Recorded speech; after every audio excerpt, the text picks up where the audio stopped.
There are nights when your body finally lies down, but your mind refuses to follow.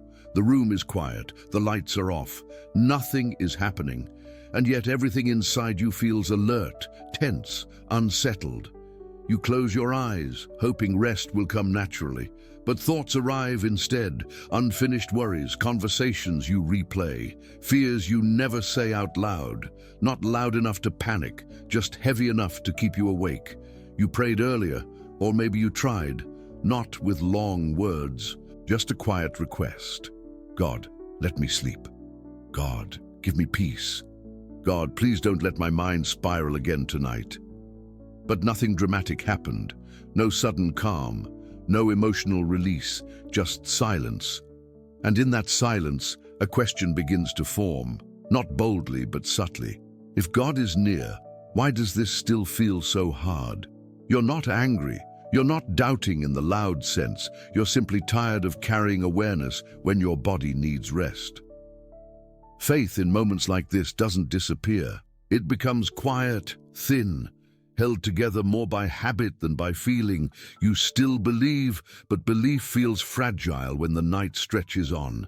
This is not a crisis of faith. It's a moment of exposure. When the day distracts you, you function. But when the night removes all noise, what's underneath finally surfaces, and maybe that's why sleep feels difficult. Not because you lack faith, but because you are human, lying awake, needing rest that feels just out of reach. If that's where you are right now, not peaceful, not panicked, just quietly exhausted, stay here. Nothing needs to be fixed yet, nothing needs to be explained, just remain. When sleep doesn't come easily, it's rarely just about rest.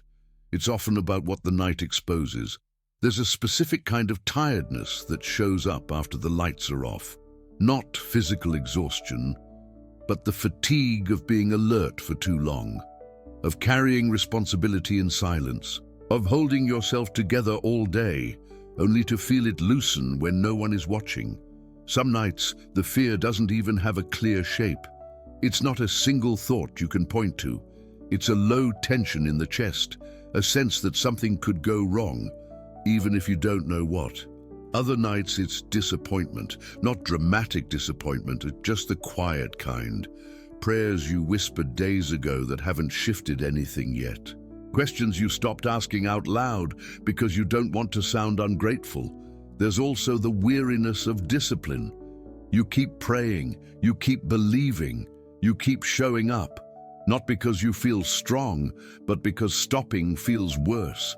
And yet, when your head touches the pillow, your strength feels thin. You're not asking for miracles, you're asking for rest. This kind of struggle doesn't announce itself, no one sees it. It doesn't interrupt your day, only your night.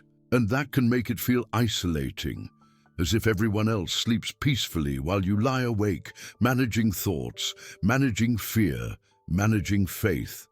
But this moment is not a failure. It's a human response to carrying too much internally for too long. Nothing needs to be solved here.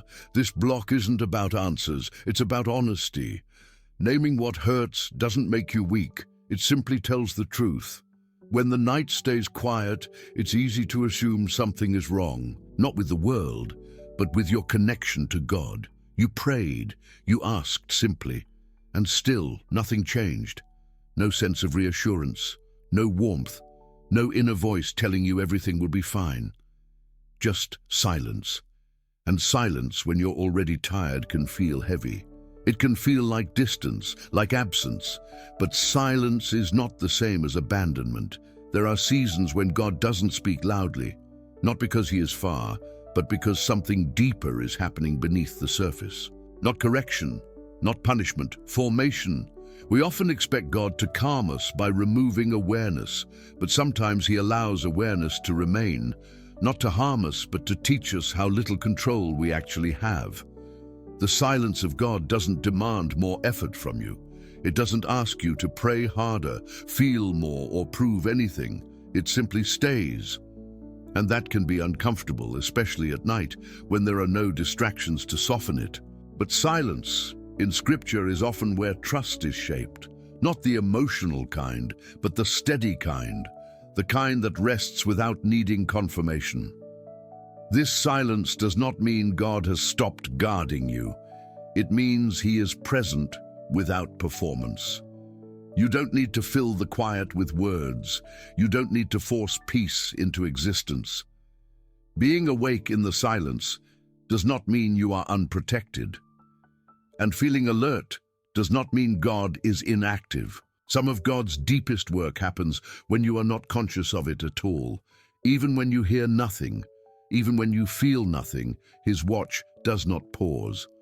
Psalm 91 doesn't arrive as an explanation.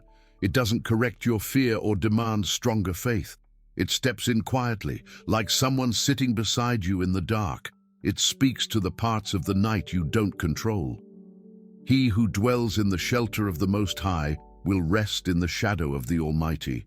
This isn't a promise that you'll fall asleep instantly.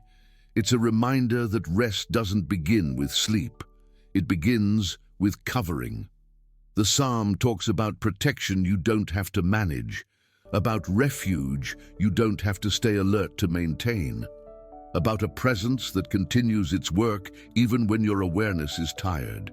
It says that God commands His angels concerning you, not when you're awake and praying perfectly, not when you feel calm and confident, but simply because you belong under His care.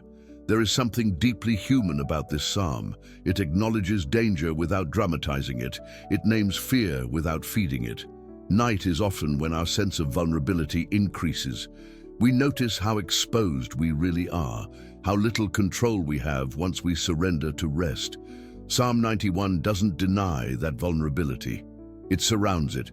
It tells you that protection is not dependent on your consciousness, that God's watch doesn't require your participation. Even while you sleep, or even while you struggle to, there is a covering in place that does not fluctuate with your emotions. You are not asked to stay alert all night. You are not asked to guard yourself. The psalm simply remains with you, steady and unmoving, whispering a truth that doesn't demand effort. You are kept, even now, even here, even in the quiet of the night. At this point, nothing needs to be understood. Nothing needs to be analyzed. This is simply a moment to let the body catch up with what the soul has already heard. If your eyes are open, let them soften. If they're closed, there's nothing you need to do with them. Allow your breathing to slow, not by force, but by permission. Inhale gently, not deeply, just enough. Exhale without holding on. You don't have to push thoughts away. Let them pass like distant sounds outside a window. They don't require your attention right now. If your body still feels alert, that's okay. Alertness doesn't cancel protection. Awareness doesn't mean danger. Psalm 91 speaks of rest that happens under covering, not control.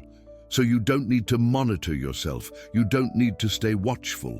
Let your shoulders drop slightly. Let your jaw loosen. Even small releases matter. There is no pressure to fall asleep during this moment. Rest is already happening in quieter ways. God does not guard you by keeping you tense. He guards you while you let go. If fear surfaces, don't argue with it. Simply notice it and return to your breath. You are not responsible for the night. You are not required to stay alert until morning. Protection does not sleep. You are allowed to. And if sleep doesn't come yet, that's not a failure. Being still is already a form of trust. Remain here, under covering, without effort. If this moment met you quietly, let it remain that way. There is no need to shift your state or search for a strong ending. Some prayers are not meant to lift you suddenly. They are meant to stay with you, gently, as the night continues. Psalm 91 does not promise that the world will feel less fragile by morning. It promises that you are not exposed while you rest. You don't need to replay these words. You don't need to remember them perfectly. What matters is not what you hold on to, but what is holding you. As this night moves forward, whether you sleep soon or later, the same covering remains. Nothing changes if you drift off. Nothing is lost if you stay awake a little longer.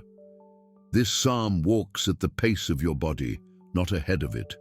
If you return here another night, it will still be here. If you need this reminder again tomorrow, it will not be weaker. Faith does not wear out through repetition. It deepens through quiet return.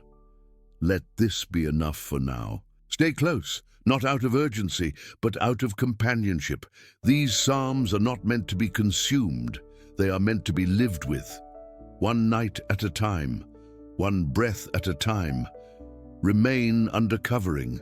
Nothing more is required.